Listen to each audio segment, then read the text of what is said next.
ગુજરાતમાં દર વર્ષે આશરે 20,000 જેટલા માર્ગ અકસ્માત થાય છે, જેમાં 6 થી 7,000 જેટલા લોકો પોતાનો જીવ ગુમાવતા હોય છે। તેવામાં શહેર ટ્રાફિક પોલીસ દ્વારા વાહન ચાલકોને ટ્રાફિકના નિયમોનું પાલન કરવા, સીટ બેલ્ટ લગાવવા અને હેલ્મેટ પહેરવા માટે ખાસ અપીલ કરવામાં આવતી હોય છે। ત્યારે આવો જાણીએ કે વાહન ચલાવતી વખતે આપણે કઈ કઈ બાબતોનું ધ્યાન રાખવું જરૂરી છે। આપણે ટ્રાફિકના નિયમન અર્થે જે રૂલ્સ નિયમો બનાવેલ છે આપણે તેનું પાલન કરવું જોઈએ। પ્રાથમિક દૃષ્ટિએ જોઈએ તો જે સિગ્નલો છે તો સિગ્નલો પાસે આપણે એના સ્ટોપના લાઇટ હોય છે, રેડ લાઇટ થાય તો આપણે એ પટ્ટાની અંદરની સાઈડ ઊભા રહેવું જોઈએ। જે રીતે દરેક ટુ વ્હીલર ચાલકોએ છે હેલ્મેટ પહેરવી જોઈએ, એના પાછળ બેઠેલા વાહન ચાલકોએ પણ હેલ્મેટ પહેરવી જોઈએ। અને આપણે હેલ્મેટ જે 3 પ્રકારના અલગ અલગ સાઇઝના હોય છે, એમાં ઓપન હોય છે, આખું કવરેજ હોય છે, એ રીતના જે હેલ્મેટ હોય છે એમાં આપણે આઈએસઆઈ માર્કાનું હેલ્મેટ પહેરવું જોઈએ। અને આઈએસઆઈ માર્ક કેવી રીતે હોય છે એ આપણે ઓનલાઈન આપણને ખબર પડી જાય છે કે આઈએસઆઈ માર્કાનું છે કે કેમ। 4 વ્હીલર ચલાવતા હોઈએ છીએ તો 4 વ્હીલરમાં પણ આપણે ધ્યાન રાખવું જોઈએ, સીટ બેલ્ટ પહેરવું અવશ્ય, નિયમોનું જે પાલન છે એ રીતે હંમેશા કરો, ડાબી તરફ ફરવાનું, જમણી તરફ ફરવાનું, સીધા જવાનું, આ બાબતે પણ આપણે ધ્યાન રાખો। રસ્તાઓ પર સતત નજર રાખી ચાલો, 2 વાહનો વચ્ચે પણ અંતર રાખો। તમારું જે વ્હીકલ છે તે વ્હીકલની કન્ડિશન પણ સારી રાખો, એના જે તમારા પાર્ટ છે એક્સિલેટર, ક્લચના, ડ્રાઇવિંગના, સ્ટીયરિંગના, એ જે બધા એના સાધનોની જે જરૂરિયાત રાખવા જેવી છે એ પણ રાખો। કારણ કે વાહનો તમે ચલાવો છો તો વાહનોનું જે પાર્કિંગ સ્થળ છે ત્યાં હંમેશા પાર્કિંગ કરો, અને જ્યાં નો પાર્કિંગ છે અને જે રોડની સાઈડમાં જે કરવાના છે ત્યાં વાહનો પાર્કિંગ નહીં કરો, અને રોંગ સાઈડનો બને ત્યાં સુધી ઉપયોગ નહીં કરો, કારણ કે અકસ્માત થવાની સંભાવના છે।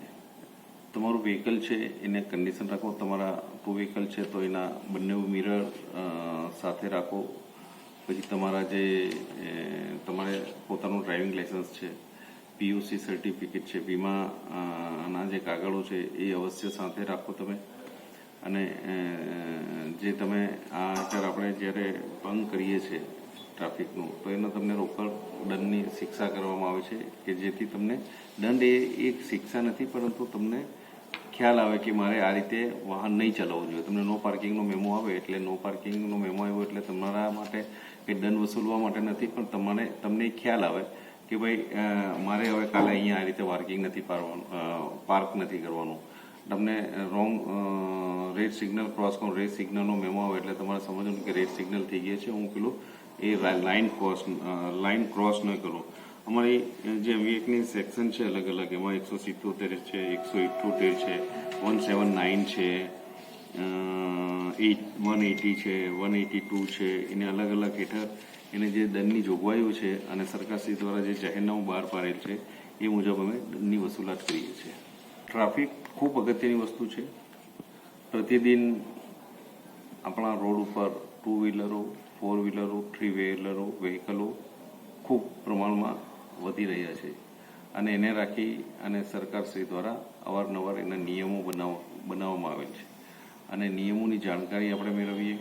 વાહન હાઈવે ઉપર સિટી વિસ્તારમાં કઈ રીતે ચલાવવું, આપણે નિયમોનું પાલન કઈ રીતે કરવું, એ જે બધી વસ્તુ છે એ આપણે ધ્યાન રાખીએ, સજાગ રાખીએ। એના કેમ્પેઇન થાય છે તો કેમ્પેઇનની અંદર પૂછીએ, સિનિયર અધિકારીઓને આ બાબતે માહિતગાર કરીએ, અને જ્યારે ટ્રાફિક રૂલ્સનું આપણે પાલન કરીશું તો દરેક જગ્યાએ એનું પાલન કરવાથી વાહન વ્યવહાર છે સુચારુ રીતે જાય। સ્પીડ લિમિટ હોય તો આપણે સ્પીડમાં વાહન ચલાવીએ, ક્રોસિંગ છે તો ક્રોસિંગમાં ધ્યાન રાખીએ, સ્કૂલ છે, હોસ્પિટલ છે, એવી જગ્યા છે ત્યાં હોર્ન નહીં વગાડીએ।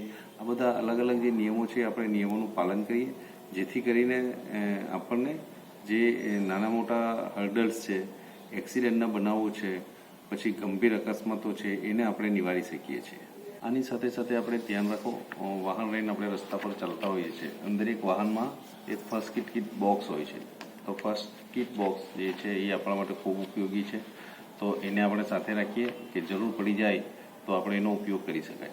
પરંતુ આપણે જ્યારે નિયમો પાલન કરી અને સુવ્યવસ્થિત નિયમસર જ્યારે વાહન ચલાવશું તો આપણે આનો ઉપયોગ કરવી જરૂર નહીં પડે.